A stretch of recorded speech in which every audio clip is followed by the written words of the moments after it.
L'os i els amics. Dos amics anaven junts per un camí quan veieren sortir un os enorme que llançava terribles rugits. «Socors, auxili!», van cridar el més prim dels dos. No va trigar a trobar refugi entre les branques d'un arbre, però el seu amic massa gras no va poder fer el mateix. «Dóna'm la mà i puja'm», va suplicar. «Corre enfanyat». «No puc», va replicar el més prim mentre pujava cap a cop més amunt. «Si ajudo a algú tan gras com tu corro el risc de caure i no vull que l'os em devori». La temible fera guanyava terreny a poc. De la seva boca en sortien rugits temibles i cada vegada s'anaven apropant més a l'homenet gras, però de sobte es va deixar caure a terra.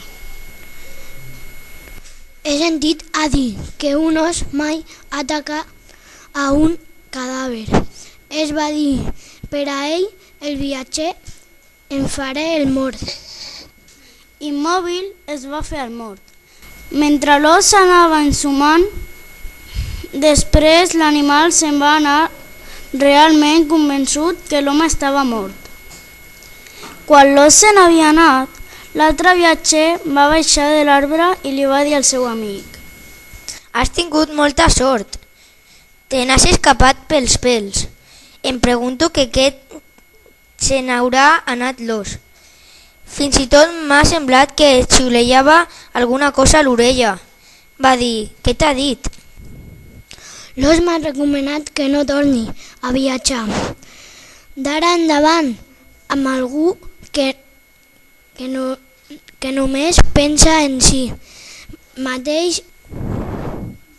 «L'os m'ha recomanat que no torni a viatjar. D'ara endavant amb algú que només pensa en si mateix i que no ofereix ajuda quan la teva vida està en perill. És en els moments difícils quan es reconeix els veritables amics». I amb aquestes paraules l'home va seguir el seu camí sol.